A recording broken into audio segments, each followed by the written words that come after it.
नमस्कार दोस्तों, स्वागत है आप सभी का माजिसा एजुकेशन पर। तो आज से अपन स्टार्ट करने वाले हैं जनरल साइंस की क्लास, सामान्य विज्ञान, जो कि आजकल बहुत ही ज़्यादा आवश्यक टॉपिक हो गया। ये हर एक कॉम्पिटिशन एग्जाम में पूछा जाता है। ठीक है, सब्जेक्ट का नाम क्या है? जनरल साइंस, सामान्य विज्ञान। अब बात आती है कि इसमें क्या पढ़ना है अपने को, अपन इसमें क्या पढ़ेंगे। ठीक है, तो देखो, अगर सामान्य विज्ञान कई जगह सिलेबस में लिखा होता है, सामान्य विज्ञान कई जगह लिखा होता है दैनिक विज्ञान या फिर दैनिक जीवन में काम आने वाले विज्ञान, ऐसे करके टॉपिक मेंशन होते हैं सिलेबस में। ठीक है, तो आप सभी को पता है विज्ञान नॉर्मली 3 पार्ट में बटी होती है। ठीक है, अपने आसपास कोई भी घटना हो रही है उसको अपन तीनों में से किसी एक पार्ट में डाल सकते हैं। ठीक है, रसायन विज्ञान, केमिस्ट्री, भौतिक विज्ञान, फिजिक्स, जीव विज्ञान, बायोलॉजी। तो क्या आपको ये पूरे पढ़ने हैं? नहीं, आपको उस लेवल से नहीं पढ़ना है जिस लेवल से एक साइंस वाला जो 12th में फिजिक्स पढ़ता है या फिर केमिस्ट्री पढ़ता है, उस लेवल पे आपको नहीं जाना है। आपको वो चीज़ें पता होनी चाहिए कि जो घटना आपके आसपास हो रही है, ठीक है, और जिसका आपको पता होना ज़रूरी है। ठीक है, क्यों? क्योंकि आजकल चीज़ें क्या है, दुनिया टेक्नोलॉजी की तरफ बढ़ रही है। ठीक है, सारी चीज़ें किससे हो रही है? टेक्नोलॉजी बेस पे हो रही है। ठीक है, तो इस टेक्नोलॉजी के पीछे का साइंस है वो आपको पता होना चाहिए बेसिक साइंस। ठीक है ना। और एग्जाम में क्वेश्चंस भी उसी से संबंधित पूछे जाते हैं। फॉर एग्जांपल, मैं मार्कर से लिख रहा हूँ, ठीक है, तो लिख क्यों पा रहा हूँ? इसके पीछे कौन सी घटना है? फिर ये स्याही इस बोर्ड की चिपक रही है, इसके पीछे क्या घटना है? तो बहुत सारी चीज़ें, ठीक है ना। वो कुछ भी ऐसा पूछ सकते हैं जो कि अपने लाइफ में होता हो और जिसको अपने को ऑब्जर्व करना होता है। ठीक है, अब किस रसायन विज्ञान, भौतिक विज्ञान, जीव विज्ञान, इनको कैसे पढ़ना है, ठीक है, क्या करना है, वगैरह वगैरह, बहुत सारी चीज़ें, मतलब अलग अलग। और जहाँ तक आप YouTube पे देखोगे, YouTube पे आपको इन सभी के लिए मिलेंगे MCQs। क्या मिलेंगे? MCQs। उन MCQs में वो क्या करेंगे? Top 200 questions of general science देख के वीडियो बना दिया। अब वो क्वेश्चन चलाएंगे। पहला क्वेश्चन ये, उसके 4 ऑप्शन, दूसरा क्वेश्चन ये 4 ऑप्शन। सही बता रहा हूँ, वो चीज़ आपको देखने में अच्छी लग रही है।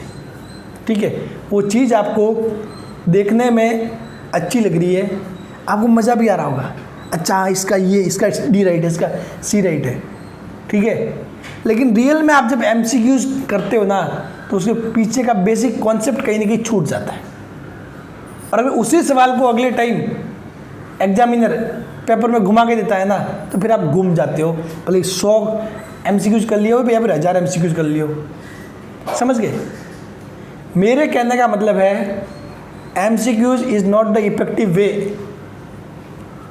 जनरल साइंस पढ़ने का इफेक्टिव तरीका नहीं है। MCQs कब कर सकते हो आप? जब आपने वो टॉपिक पढ़ लिया, उस टॉपिक की थ्योरी पढ़ ली, ठीक है, फिर उसके बाद कि भैया चलो निकालते क्वेश्चंस, कितने क्वेश्चन सही होते हैं, कितने अब तक याद आ रहे हैं, कितने नहीं आ रहे, क्या चीज़ें हो रही है, वहाँ पे आप MCQs कर सकते हो। MCQs के बेस पे आप जनरल साइंस तैयार करने जाओगे तो नहीं होगी, और अधिकतर स्टूडेंट वही गलती करते हैं। ठीक है, आपको मैं ये कह रहा हूँ ना, तो इसके लिए आप है ना किसी भी सब्जेक्ट के लिए MCQs के पीछे ना भागें। पहले उससे संबंधित बेसिक थ्योरी पढ़े पूरी, उसके बाद ड्यूरिंग रिवीजन आप MCQs अगर करना चाहो, मतलब जो वीडियो उस पर देखना चाहो तो देख सकते हो, फिर कोई नहीं है। लेकिन अब होता क्या एक्चुअली, यूट्यूब पे भी आपको उसी टाइप की वीडियो मिलते क्यों हैं? क्योंकि उन पर व्यूज़ ज़्यादा आते हैं। बात यही है। ठीक है, उन पे व्यूज़ ज़्यादा आते हैं। मैं अभी ऐसे मैं भी कुछ लैपटॉप से स्क्रीन सेट करके मैं भी कर सकता हूँ, कोई बड़ी बात नहीं है, ठीक है। डेली के 10-20 क्वेश्चंस और बहुत सारे व्यूज भी आएंगे, लोग देखेंगे भी, लेकिन वो दिखने में अच्छा रहेगा सिर्फ आपके लिए, उसके पीछे के बेसिक कॉन्सेप्ट सारे अधूरे के अधूरे, ठीक है। मतलब मैंने आज जो 10 सवाल दिए ना, कल मैं उसको घुमा के 10 सवाल दूँ तो आपसे उन 10 में से एक भी ना हो, क्योंकि आपको बेसिक कॉन्सेप्ट नहीं है ना क्लियर, आपको एक टाइप से सवाल दे दिया बस, ठीक है। मैंने बोल दिया कि भाई स्याही बोर्ड के चिपकती है, बताइए किसके कारण, मैंने 4 ऑप्शन दे दिए, ठीक है, 4 ऑप्शन दे दिए। अब आपने एक ऑप्शन टिक कर लिया, अच्छा ये वाला चीज़ होती है फॉर एग्जाम्पल।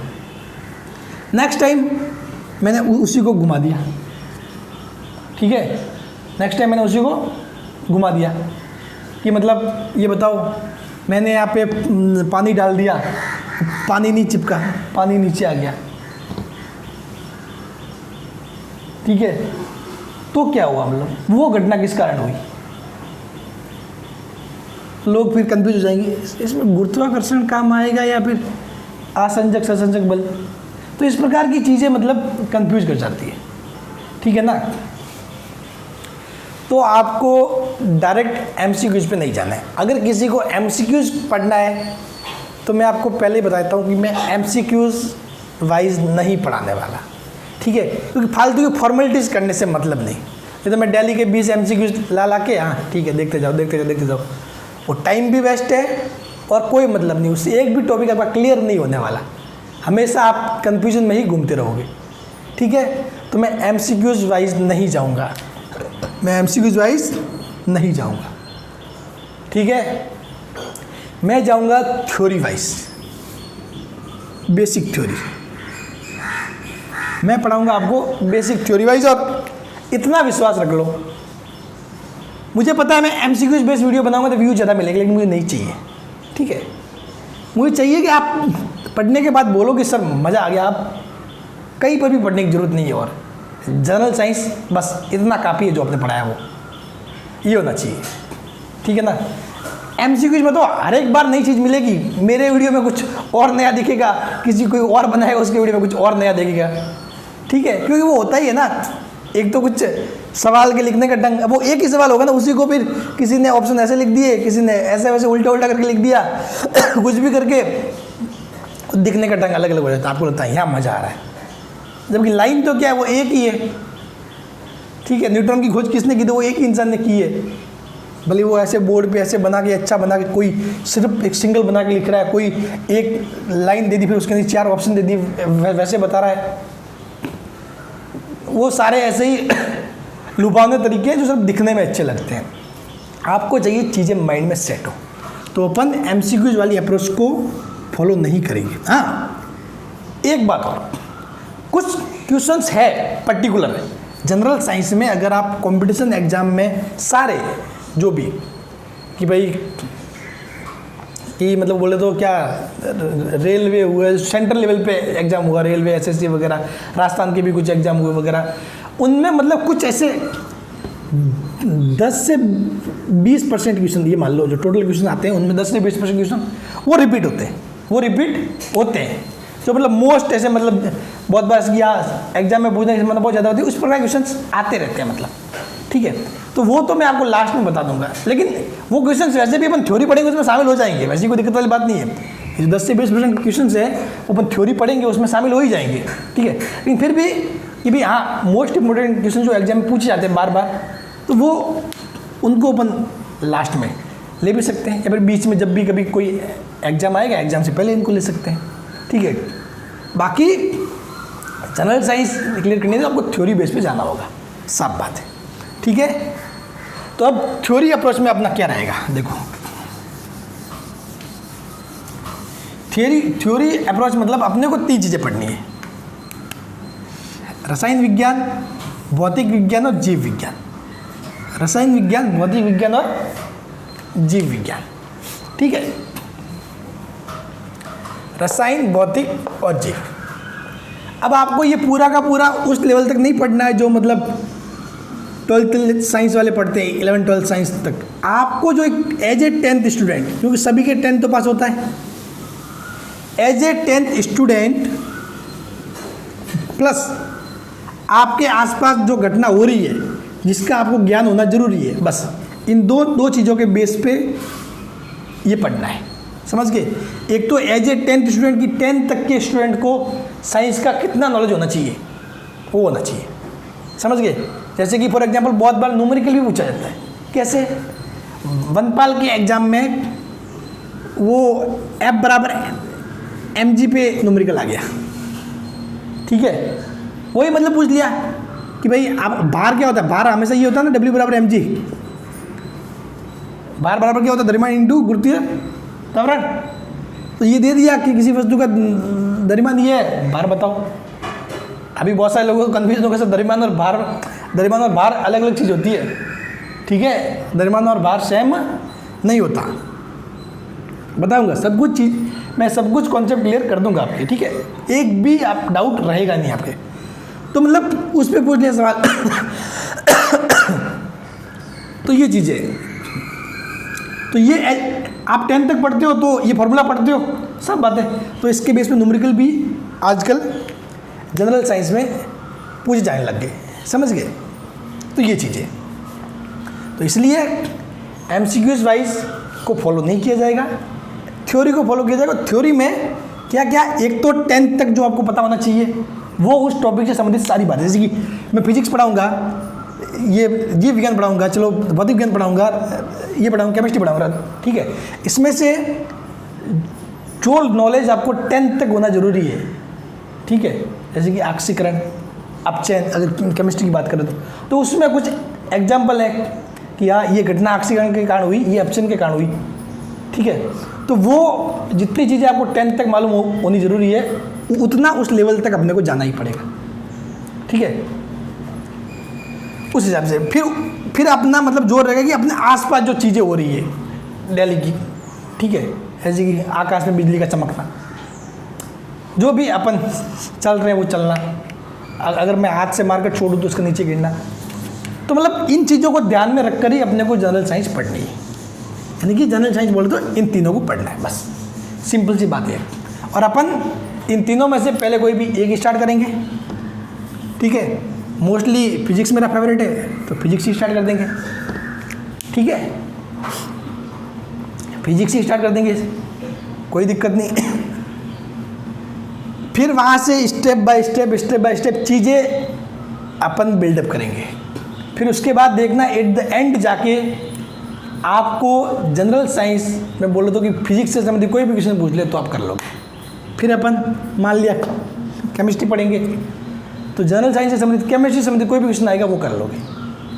और बायोलॉजी संबंधित, अगर फिर बायो पढ़ेंगे तो बायोलॉजी संबंधित कर लेंगे, क्योंकि स्टेप बाय स्टेप सीख जाओगे ना, थ्योरी एक बार बिल्डअप हो जाएगी ना, फिर क्वेश्चंस कहीं से भी आओ कोई फर्क नहीं पड़ता, क्वेश्चंस कहीं से भी आओ कोई फर्क नहीं पड़ने वाला, ठीक है। तो आप शायद समझ गए होंगे कि मैं क्या चीज़ करने वाला हूँ, ठीक है। हम पहले फिजिक्स स्टार्ट करेंगे और किस बेस पे पढ़ेंगे, थ्योरी बेस पे,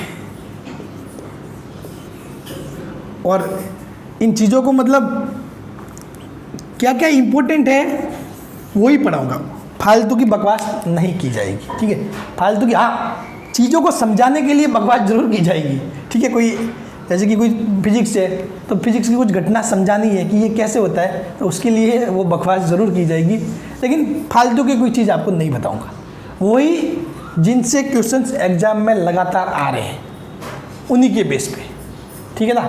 आज की क्लास में मैं कोई टॉपिक भी स्टार्ट नहीं करने जा रहा हूँ, बस सिर्फ ये बताने जा रहा हूँ कि मेरी अप्रोच क्या रहेगी, मैं क्या पढ़ाने वाला हूँ, ठीक है। क्योंकि मैं नहीं चाहता कि मतलब आप एक दो वीडियो देखो फिर उसके बाद बोर हो जाओ फिर छोड़ दो पढ़ना। मैंने आज जो बताया है कि मैं MCQ बेस नहीं पढ़ाऊँगा, ठीक है, थ्योरी बेस पढ़ाऊँगा। उसमें हो सकता है कई बार बीच बीच में थोड़ा बहुत ऐसे बोर सा लगे कि यार क्या लिख रहे हैं, लेकिन जो लिखोगे ना वो इफेक्टिव चीज़ होगी, वो इफेक्टिव चीज़ होगी। और हमेशा ध्यान रखना मैं अगर कोई 10 सवाल ऐसे लिख दूँ, एक पेज में मैंने 10 सवाल लिख दिए ऐसे, ये घटना इस कारण होती है, ये होता है, इसके कारण ये होता है, इसके कारण ये होता है, इसके कारण ये होता है, तो ये आपने छोटे से पेज में बहुत सारा ज्ञान पढ़ दिया। अगर यही मैं MCQ टाइप चीज़ें चलती तो एक क्वेश्चन लिख दिया, फिर इसके 4 ऑप्शन, फिर ये, तो ये एक्चुअली टाइम वेस्ट भी जाता है और इसमें आप सीखते बहुत कम हो, टाइम बहुत ज़्यादा जाता है। इसमें कम समय में ज़्यादा सीखना हो जाता है। ठीक है, तो अपन थ्योरी बेस पे चीज़ें स्टार्ट करने जा रहे हैं। कल अपन पहला टॉपिक क्या पढ़ेंगे? कल अपन पहला टॉपिक पढ़ेंगे फिजिक्स में उपकरण। क्या पढ़ेंगे? उपकरण। जो अपने आसपास जो उपकरण यूज होते हैं ना, अपने आसपास उपकरण, कोई भी चीज़ नापने तोलने के लिए, ठीक है, तो उसके लिए जो उपकरण यूज होते हैं वो क्या क्या, मतलब कि कौन सा उपकरण क्या काम करता है। ठीक है ना। फॉर एग्जांपल भाई ये मान लो, ये बहुत सारे फेमस एग्जांपल है। मोटर है, मोटर क्या करती है? विद्युत ऊर्जा को यांत्रिक ऊर्जा में बदलती है, विद्युत ऊर्जा को यांत्रिक ऊर्जा में। तो ये चीज़ें मैं विद्युत को यांत्रिक में बदलती है, तो यांत्रिक मैं आपको समझाऊंगा यांत्रिक क्या होता है। ठीक है। अब जैसे कि एक आता है जनरेटर, वो क्या करता है? वो यांत्रिक ऊर्जा को विद्युत ऊर्जा में बदलता है, उसका उल्टा करता है। ठीक है ना। तो इस प्रकार के जो भी इंस्ट्रूमेंट है, उपकरण है, उनके बारे में अपन कल पढ़ेंगे। कल का पूरा वीडियो इन्हीं से संबंधित होगा। और बहुत बार क्वेश्चंस पूछा जाता है, जब मैं बताऊंगा कि मोटर क्या करती है, विद्युत ऊर्जा से यांत्रिक ऊर्जा में बदलती है, तो मैं पूरा उसको अच्छे समझ, सिर्फ एक लाइन लिखवा के ये नहीं कि विद्युत से यांत्रिक में बदलती है बस बात खत्म, वो रटना नहीं होगा।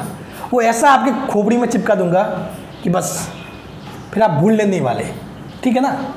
तो इसलिए अगर ये तरीका मेरा पसंद है आपको कि भैया हम सर आप बोल रहे हो, सही बोल रहे हो, थ्योरी वाइज ही पढ़ेंगे, इससे अच्छा रहेगा, तो कल से अपन स्टार्ट करेंगे टॉपिक। ठीक है। और मज़ा भी आएगा और जनरल साइंस में पूरी कंप्लीट करूँगा। वैसे तो देखो सिलेबस की मतलब ये बोलो तो किस फिक्स सिलेबस नहीं है। केमिस्ट्री, फिजिक्स और बायोलॉजी में से क्या क्या चीज़ें पूछी जाती है उसका वो फिक्स सिलेबस नहीं है। लेकिन हाँ, जो मोस्टली जो टॉपिक है मेन जहाँ से चीज़ें आती है वो टॉपिक मुझे सारे पता है। ठीक है। वो टॉपिक मुझे पता है और कहाँ से क्या पढ़ाना है जो एग्जाम में आता ही है वो ही पढ़ेंगे। ठीक है। बाकी तो इस केमिस्ट्री में भी बहुत सारी चीज़ें, केमिस्ट्री पूरा थोड़ी ना पढ़ना है। जो अपने दैनिक जीवन के हिसाब से एज ए 10th स्टूडेंट जितना पता होना चाहिए उतना पढ़ेंगे। ठीक है। भौतिक विज्ञान उतना पढ़ेंगे, जीव विज्ञान उतना ही पढ़ेंगे। ठीक है। लेकिन एक बात ध्यान रखना, ये किसी मैं पढ़ाऊंगा कि जो पर्टिकुलर एग्जाम के लिए नहीं है। देखो कोई कहेगा सर CET के लिए जनरल साइंस पढ़ाओ, कोई कहेगा सर वनपाल के लिए पढ़ाओ। जनरल साइंस होती है, वनपाल के लिए जनरल साइंस कोई अलग नहीं होती, या फिर CET के लिए जनरल साइंस कोई अलग नहीं होती। ठीक है ना।